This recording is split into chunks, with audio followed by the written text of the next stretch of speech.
Now, breaking news from RTV6. I want to thank you for joining us on HTSN and our RTV6 app. I'm Mark Mullen. State Senator Mike Delph has been the center of a flurry of debate in social media. Controversial tweets regarding Indiana's gay marriage ban amendment. He said he was going to be making a big announcement on Monday, and so we want to take that to you live. We're bringing it to you live with our cameras at the State House. Let's listen in.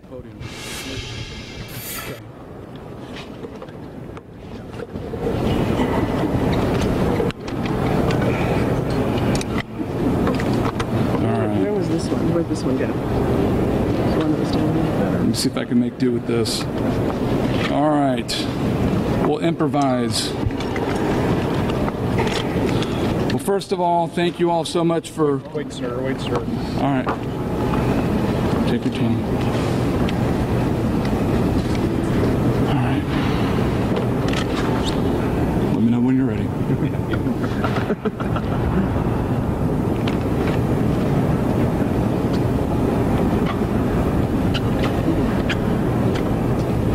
Is everybody ready? Are we sure? All right. First of all, thank you all very much for coming. My name is Mike Delph. I represent the west side of Indianapolis, the west side of Carmel, and parts of the town of Zionsville. For the 8 years that I've served in the Indiana State Senate, I have promoted Judeo-Christian values. My first legislative initiative of my career was to research and draft a Senate resolution on the history of prayer. My first draft of this resolution was over 20 pages of text because of our rich history. Then President Pro Tem Senator Bob Garton asked that I reduce the number of pages and he would encourage its adoption, and I did. This resolution passed the Senate 50-0 in 2006. There was very little public outrage over this initiative, nor did anyone ever claim we were trying to impose a religion on them. We were simply asserting our sovereignty under Indiana law to suggest we could pray how we wanted as a body, including invoking the name of Jesus Christ. Christian prayer was again returned to the Indiana Senate, and we have allowed and encouraged Christian prayer ever since. We have also invited many Jewish rabbis and other faith leaders to lead our opening prayer. Christians never felt, to my knowledge, intimidated by this practice. Matter of fact, oftentimes members of the media, along with staff and the public at large, join us in prayer, followed by the Pledge of Allegiance. And I can't recall ever a charge that we were establishing a religion or indoctrinating someone toward American patriotism. During those same 8 years, we have also considered at various times a constitutional amendment to cement into concrete a version of existing state law defining marriage between one man and one woman. This has been our law since, I believe, 1986. I have personally voted at least 2 times for this amendment. Last year, we were asked to delay consideration of the marriage amendment pending some sort of U.S. Supreme Court resolution.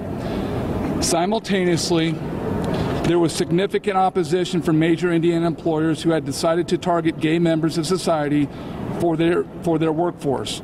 They in turn offer domestic partner benefits that become a recruitment and retention tool for the company and a basic daily necessity for the employee.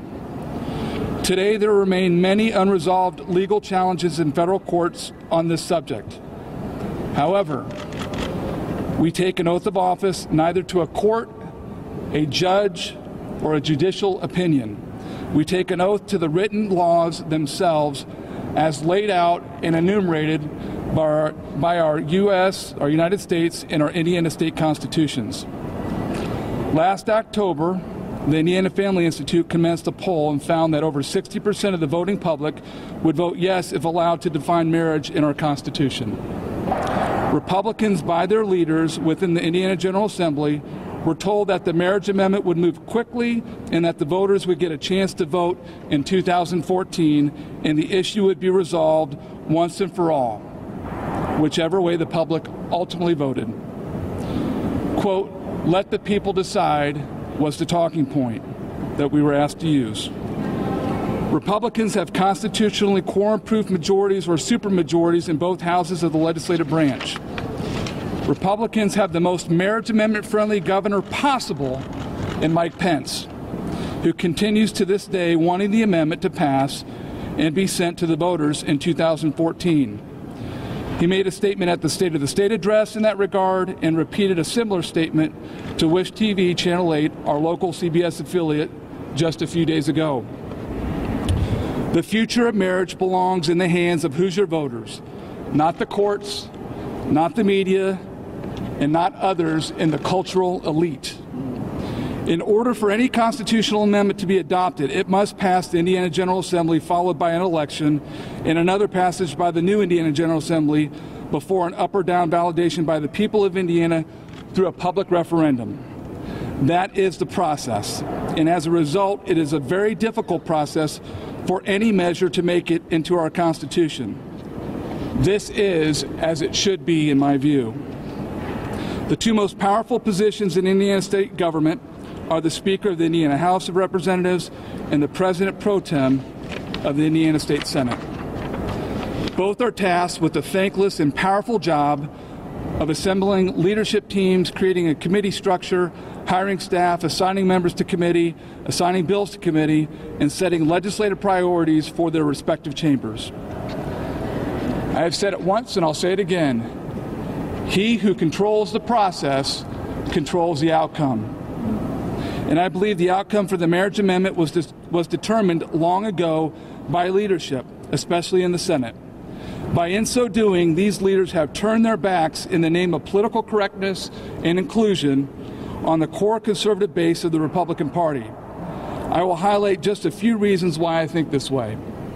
One, the marriage amendment was originally going to be assigned to the Judiciary Committee, which is chaired by Senator Brent Steele. I serve on that committee as its ranking member. We worked together to pull the committee on the marriage amendment after it came over in its current form from the House. We had the votes in the Judiciary Committee to restore the second sentence back. Then the decision was made to have the Rules Committee hear the marriage amendment instead. The makeup of that committee, even though populated with leadership of both Senate caucuses, was clearly not at the same level of support as the Senate Judiciary Committee. Two, it was decided before the first testimony was taken that there would be no amendments in committee and that the proposal would only be allowed to pass out of committee in the same form that it entered committee. Now, why is this significant?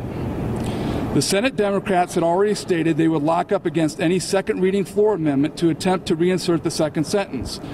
And so mathematically, if all 13 Democrats voted no, only 11 out of the 36 eligible Republicans would have to join them in order to defeat the floor amendment, because the vote would only accumulate to 25, lacking the needed 26 votes to pass.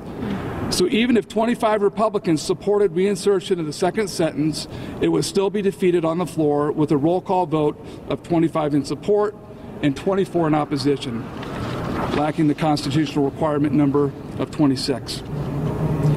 Senator Long specifically last week was quoted after HJR-3 passed second reading to have been opposed to reinsertion of the second sentence, calling it, quote, a distraction and unnecessary. This is his right as a senator, and he should, like we all should, be encouraged to vote his conscience. However, this clearly shows he was not in support of moving this to the voters for the final validation in November of 2014, contrary to what has been portrayed in the Indianapolis Star and other media outlets.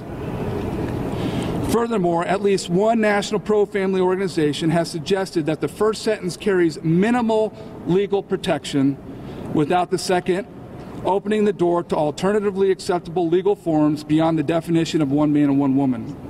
This particular group has suggested passing the current one-sentence definition could prove legally more harmful than helpful in the cause of traditional marriage. Given the legislative path to date, at least two Indiana pro-family organizations, and I'm with Kurt Smith with IFI today, the American Family Association, led by Micah Clark, and the Indiana Family Institute, led by Kurt Smith, have little trust that any marriage amendment proposal will ever see the ballot box. They assert that the can keeps getting kicked down the road while culture changes and opposition grows. When interviewed by the Indianapolis Star last week after the Senate Committee on Rules, I stated The state of Indiana needs to bring this issue to closure once and for all. All involved want this issue to be over. It's emotional. It calls into account personal religious views. It forces each to look inward and outward at our own surroundings and in our own hearts. It's draining.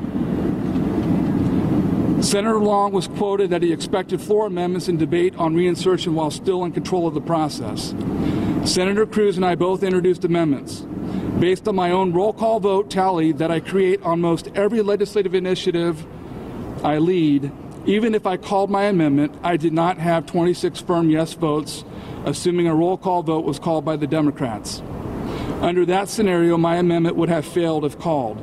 On the floor prior to second reading and in response to media inquiry, I tweeted what will forever be known as the tweet heard round the world.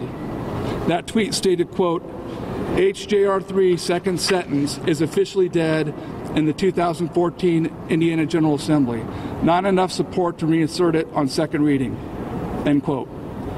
61% of my constituents, as indicated by my 2014 survey responses, want a chance to vote to define marriage as one man, one woman in our state constitution. They don't say which way they're going to vote, though. Although when was not part of that question, it was always assumed in advance that it would take place during the 2014 general election. As you know, I had lots of interest on Twitter, which encouraged lots of online discussion. I've tried to be honest, unapologetic, direct, respectful, and transparent. And I've tried to maintain confidences while representing my constituents and my faith. There were no secrets. It's all out there for the public to consume, digest, and yes, in some cases, regurgitate. For some reason, we fear rigorous and in-depth public debate. I embrace it. I relish it. It makes me better. It makes me more informed. It helps shape my thinking. And I will continue to experiment with social media as communication patterns evolve. For this, I make no apology.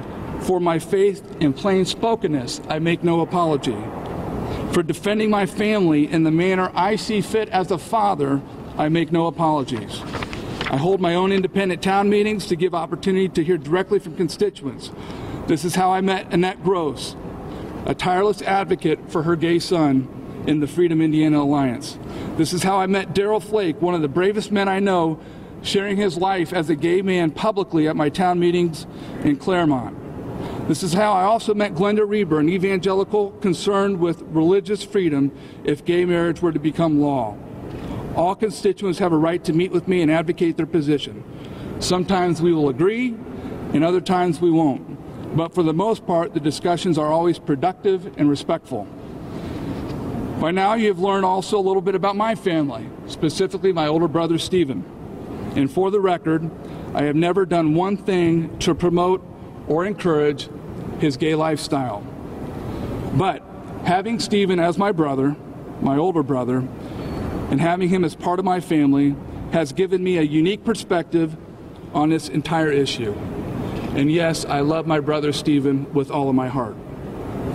Last Thursday, HJR-3 passed through second reading untouched. It is my hope and prayer that it be returned to second reading by motion, which is allowed under the Senate rules, for the purpose of reinserting the second sentence into the proposal to give it stronger legal meaning. Then we could pass it back to the House for a concurrence vote so that my constituents and the rest of Indiana could accept or reject the marriage amendment proposal this November. This is my preferred way to bring closure to this entire matter, done in November 2014, once and for all. If that does not happen, then I would like to announce to the public, for all involved, and for the good of the state of Indiana, my intention to vote no on HJR-3 in its current form. If we can't get the marriage amendment to the people now, I am not convinced we ever will. And as I said, last week we need to bring this issue to closure, and we need to be candid and honest with the public. But most importantly, we shouldn't put the state through this debate for the next several years. I see no benefit dragging this thing out with the likelihood It's not going to ever happen. With that, I'm happy to answer any questions you might have. Mike, are you saying Senator Long sabotaged HJR-3? I think my statement speaks for itself. I think Senator Long was in control of the process. Are you considering challenging leadership? That is not in the cards for right now. You didn't have the votes to get it on second reading last time. What makes you think you're going to have the votes to send it back to second reading for amendment this time? You know, it's up to each individual member of our caucus to vote their conscience and do what they believe to be correct. But passing this amendment in its watered-down form with minimal legal protection is a political vote. And I think we are better than that, and we should be honest and candid with the public. Senator, are you holding then Senator Long responsible for this fate? There are a number of people that I'm holding responsible. Senator Long is one of them. Do you know of other HJR-3 supporters in your caucus who are planning to do the same? I'm standing here by myself. I've asked and encouraged no one else in my caucus to stand with me because I knew that this would be a tough thing for others to deal with, and there will be consequences, I'm sure, and I'm ready to accept those consequences. But I can assure you there are a number of people, especially conservatives, in my caucus that feel just the same as I do. Getting back to Jim's question, are you saying then if the second sentence is not put back in, or HJR-3 is not put back in its original form, you will vote no, or you will just vote no, period? I will vote no unless the second sentence is reinserted, because it gives little legal protection, minimal legal protection. Mike, why didn't you call down your own amendment on Thursday?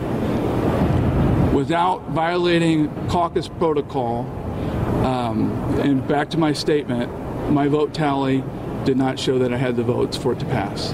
Why couldn't you make these same arguments that you're making today on the floor at that time? Without voting or without violating caucus protocol, I'm just going to refer back to my vote tally. What does your vote tally show about today, about your attempt to moving it to second again? I've not done a vote tally on this proposal. What is the process for moving it back? If a senator calls for a motion and the motion is accepted, the resolution can be brought back to second reading. How many votes do you need?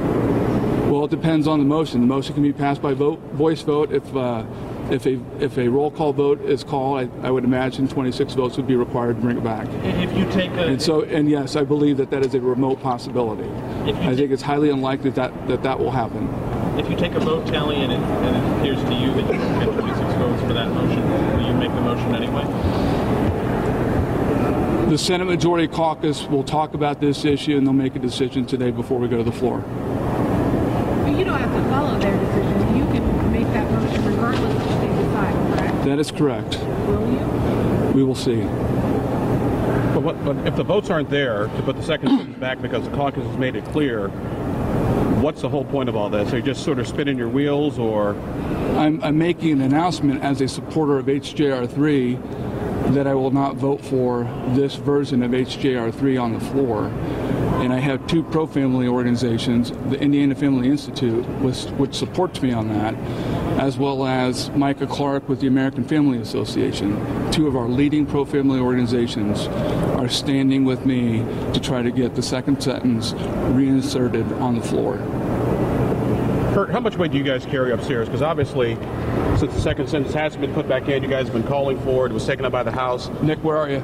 Sure. It's hard to know how much weight we carry upstairs. Clearly, we didn't have enough to get this done. We applaud Senator Delph for this move today. But remember what we're trying to do. We're trying to expand marriage protection. We're trying to defend marriage at a time when that's not happening anywhere in the country. So we're going uphill, needless to say.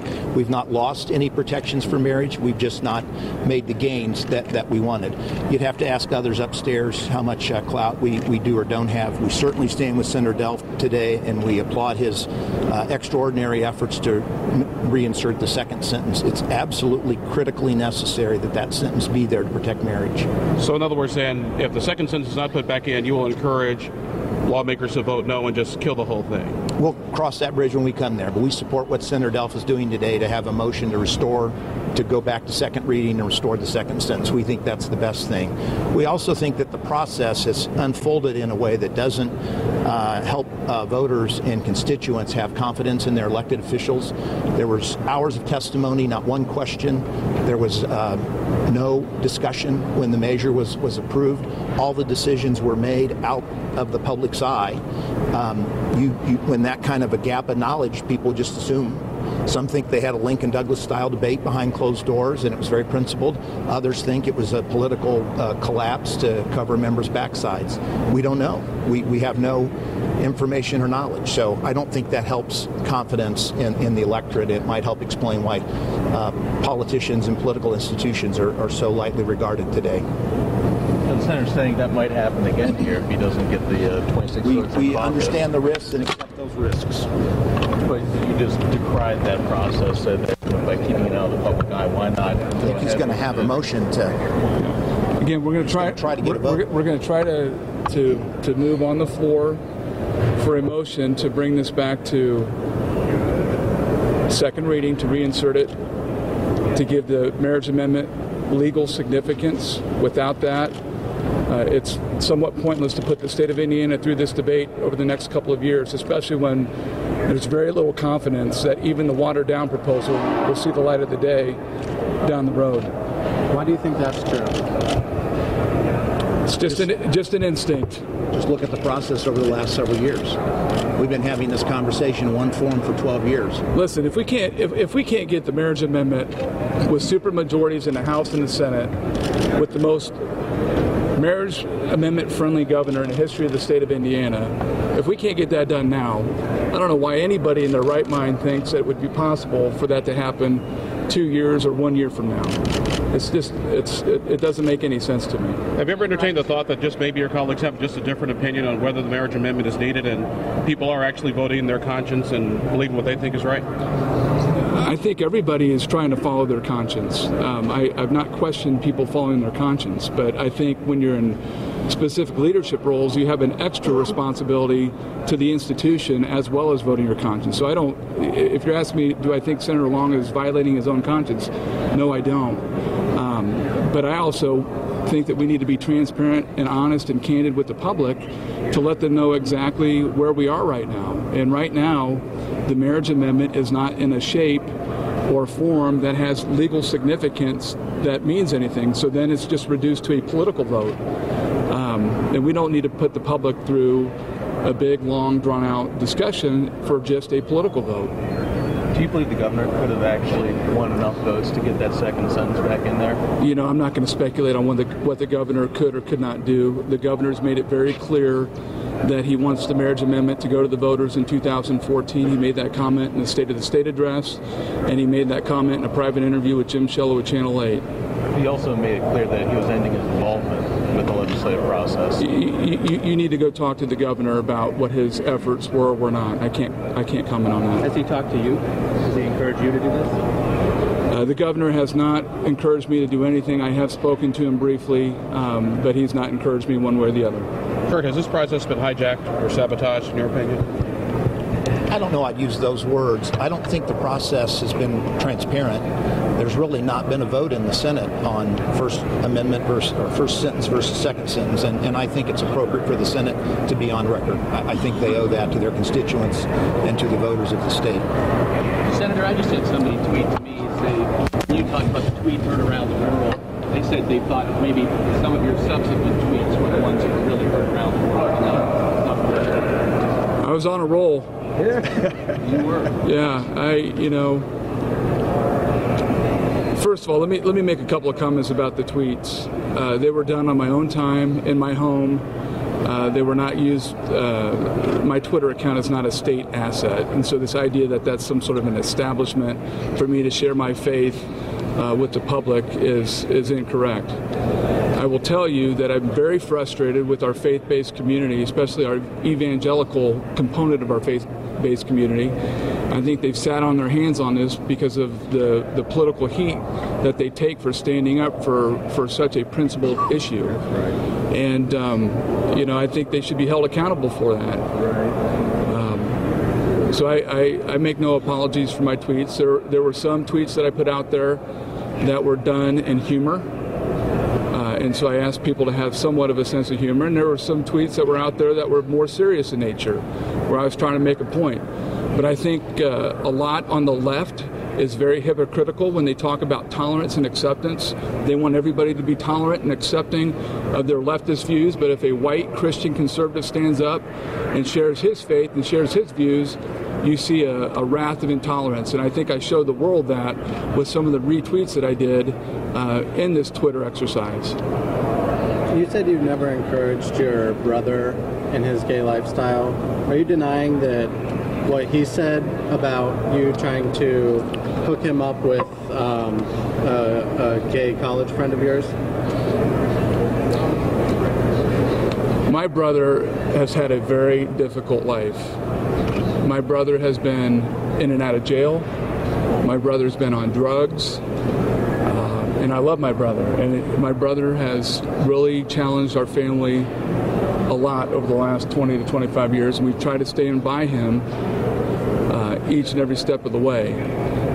What I did was try to introduce him to a person as a friend that was not destructive, that was not, into drugs and crazy. And so it wasn't a date, it was a acknowledgement that there are sane people that happen to be gay that aren't, all jailbirds that do drugs. So that's it. So yes, I absolutely deny that I ever did anything to promote his gay lifestyle, nor would I. Anybody else? Does that mean you don't accept it? That's his brother's choice. I'll answer that. Let me see how I respond. I love my brother, and I accept him as a human being, but I don't accept the lifestyle of homosexuality. I think it's wrong. Anybody else? Had you been drinking or using drugs during your Twitter barrage? What kind of question is that? That is just asinine. I've been drinking tea and I mean are you trying to make news? Just asking a or question. report? No, that's an offensive, asinine question. That is indicative. That type of idiotic question is indicative of the public's frustration with the media, who is supposed to report news, not make news. So I'm not even going to respond to that anymore. That's ridiculous. Yeah. Anybody else? Thank you all for coming. You've been listening to RTV6 Live coverage of the news conference from State Senator Michael Delph after he sent out many tweets that were quite controversial over the weekend. He wanted to speak about what he wants to see HJR-3 go. He's saying the state of Indiana needs to bring this issue to a close. He's reiterating that he wants HJR-3 to actually go to voters here for a vote in 2014, but he wants the second sentence, that controversial second sentence talking about civil unions, put back into the reading, and so that people otherwise saying that he will vote no without that second sentence. This remains to be seen. We're going to be gathering reaction for you on Senator Delph's news conference this morning, and we'll bring you more coverage on this from all sides of this issue coming up on RTV6 News at noon. This has been RTV6 Breaking News.